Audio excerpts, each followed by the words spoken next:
ये आपका गुनाह है। अगर आप देश हित की बात करते हैं तो क्या ऐसा करना अपराध है? और अगर कोई व्यक्ति किसी ऐसी राजनीतिक विचारधारा का समर्थन करता है जिसके लिए देश की सुरक्षा सर्वोपरि है, तो क्या उसकी हत्या कर दी जाएगी? ये सारे प्रश्न ऐसे हैं जो आपके सामने रखना जरूरी हो चला है, क्योंकि देश के दो अलग अलग हिस्सों में भारत के दो सबसे बड़े दुश्मनों ने भारत की राष्ट्रवादी सोच पर प्रहार किया है। और ये दोनों दुश्मन हैं नक्सलवादी, साथ ही आतंकवादी।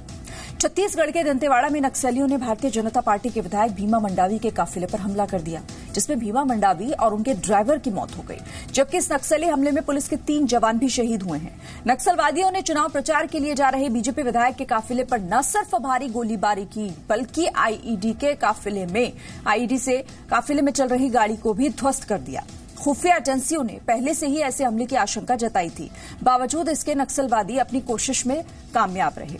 दंतेवाड़ा में नक्सली हमला उस वक्त हुआ जब यहां पर 11 अप्रैल को लोकसभा चुनाव की वोटिंग कराई जानी है। दूसरी घटना जम्मू कश्मीर के किश्तवाड़ से सामने आई, जहां पर आतंकवादियों ने आरएसएस के नेता चंद्रकांत शर्मा की गोली मारकर हत्या कर दी और इसी हमले में उनके सिक्योरिटी गार्ड की भी मौत हो गई है। तो दो अलग अलग जगहों पर हुए हमले के बाद तस्वीरें जो सामने आई वो काफी पीड़ादायक हैं और इन्हें देखकर किसी भी सच्चे देशभक्त का खून खौलने लगेगा। ये दोनों हमले उस वक्त हुए हैं जब हमारे लोकतंत्र का सबसे बड़ा पर्व शुरू होने में अब बस कुछ ही घंटों का वक्त बचा है। आप ये भी कह सकते हैं कि नक्सलवादियों और आतंकवादियों ने सीधे सीधे भारत को चुनौती दी है।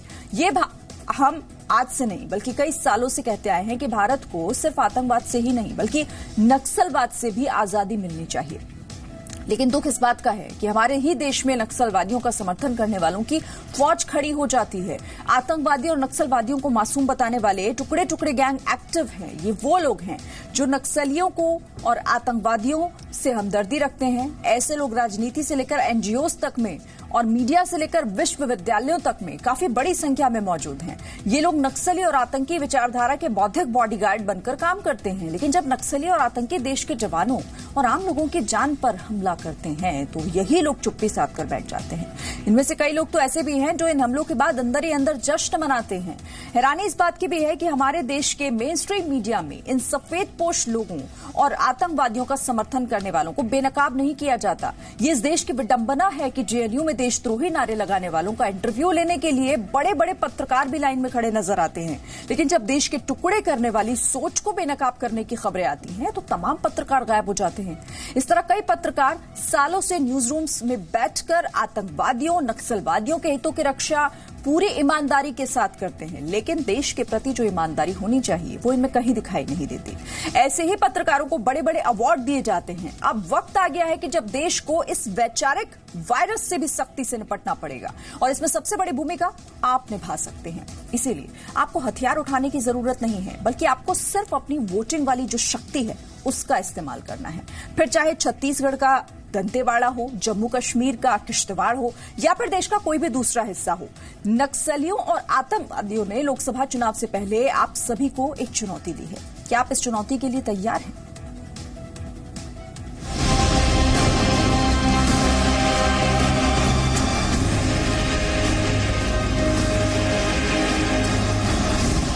इस गाड़ी की हालत देखकर अंदाजा लगाया जा सकता है कि दंतेवाड़ा में हुआ नक्सली हमला कितना बड़ा था।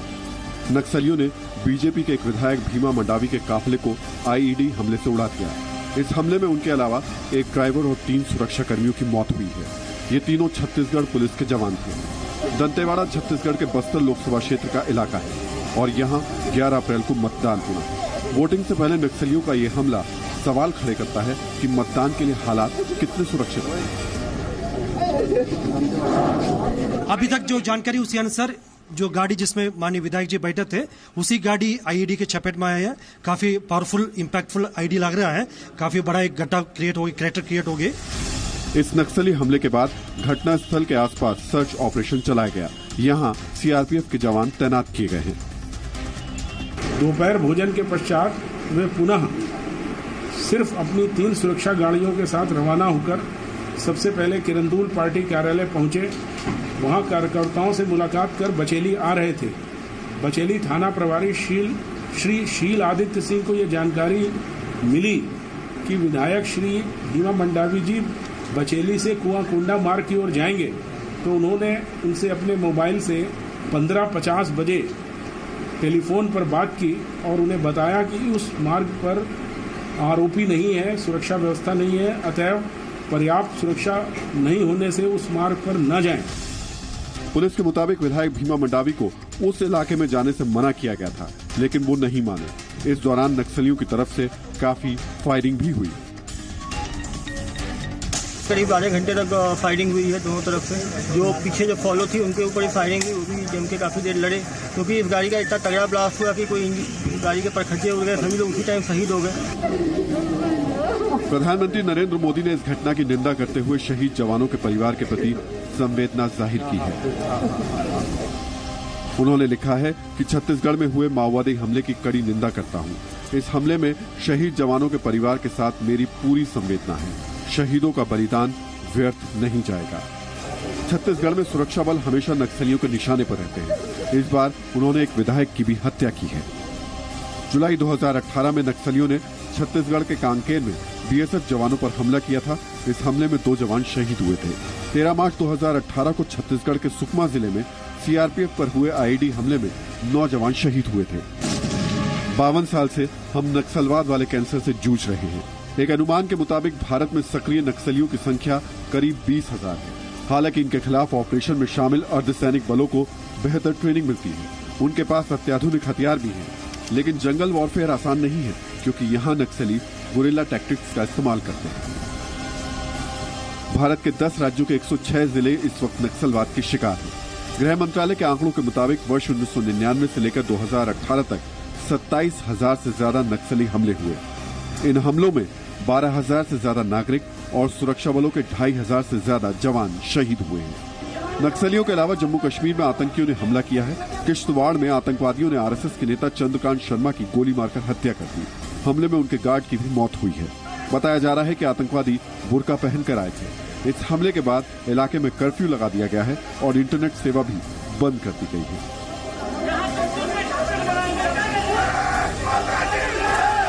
ब्यूरो रिपोर्ट, जी मीडिया। तो इस बार के चुनाव में पूरे देश की निगाहें पश्चिम बंगाल